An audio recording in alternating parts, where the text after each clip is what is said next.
స్వచ్ఛదనం పచ్చదనంలో మొక్కలు నాటడమే కాకుండా వాటి పరిరక్షణ బాధ్యత కూడా అందరూ తీసుకుని రాష్ట్రం పచ్చదనంతో ఉండేలా కృషి చేయాలని దుబాక మున్సిపల్ చైర్పర్సన్ గన్నె వనిత భూమిరెడ్డి అన్నారు.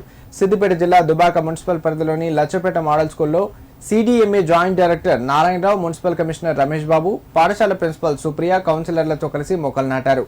ఈ సందర్భంగా ఆమె మాట్లాడారు. ప్రతి ఒక్కరూ వ్యక్తిగత పరిశుభ్రతతో పాటు పరిసరాల పరిశుభ్రత పాటించాలన్నారు. సకాలంలో వర్షాలు కురియాలంటే చెట్లను పెంచాలన్నారు. కార్యక్రమాన్ని సమీక్షించిన సిడిఎంఏ జాయింట్ డైరెక్టర్ నారాయణరావు సంతృప్తి వ్యక్తం చేశారు. కార్యక్రమంలో కౌన్సిలర్లు బంగారయ్య, నందాల శ్రీజతో పాటు సిబ్బంది పాల్గొన్నారు. చేసిన కార్యక్రమంలో భాగంగా స్వచ్ఛదనం పచ్చదనం అనే కార్యక్రమం ఈరోజు దుబ్బాక మున్సిపల్లోని లచ్చపేట మోడల్ స్కూల్లో ఈ కార్యక్రమాన్ని ఏర్పాటు చేయడం జరిగింది. ఈ కార్యక్రమానికి జేడీ గారు మన నారాయణరావు గారు దుబ్బాక మున్సిపల్ ఇన్ఛార్జిగా రావడం జరిగింది.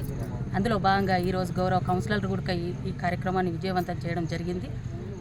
ఇందుకు గాను స్వచ్ఛదనం మన ఇంటి పరిసరాలను శుభ్రంగా ఉంచుకోవడానికి స్వచ్ఛదనం అనే కార్యక్రమాన్ని కూడా చేపట్టడం జరిగింది. మలేరియా, డెంగ్యూ వ్యాధులు రాకుండా మన ఆరోగ్యాన్ని కాపాడుకోవడం కోసమే ఈ కార్యక్రమం. మరియు పచ్చదనం అంటే ఇంటి బయట మన చెట్లు పెంచడం కానీ, పూల మొక్కలు పెంచడం కానీ ఆహ్లాదం కొరకు ఈ పచ్చదనం అనే కార్యక్రమాన్ని చేపట్టడం జరిగింది. ఈ అవకాశం సద్వినియోగం చేసుకోలే. మోడల్ స్కూల్ ప్రిన్సిపల్ గారికి కూడా ఈ చెట్లు నాటడమే కాకుండా దాన్ని సంరక్షించుకునే బాధ్యత కూడా మేడం గారికి అప్పచెప్పడం జరిగింది. ఇది విజయవంతం చేయాలని మనస్ఫూర్తిగా కోరుకుంటున్నాను. Thank you. జిల్లా దుబ్బాక మున్సిపాలిటీ పరిధిలోని లచ్చపేటలో గల మోడల్ స్కూల్ యందు స్వచ్ఛదనం పచ్చదనం కార్యక్రమం కింద ప్రభుత్వం డిక్లేర్ చేసింది. దాని కింద నారాయణరావు గారు, పెద్దలు జేడి గారు హైదరాబాద్ నుంచి వచ్చి ఈనాడు చెట్లు నాటడం జరిగింది. ఇదే కాకుండా అధికారి గారు ఇంకా చాలా కార్యక్రమాల్లో కూడా పాల్గొనడం జరిగింది.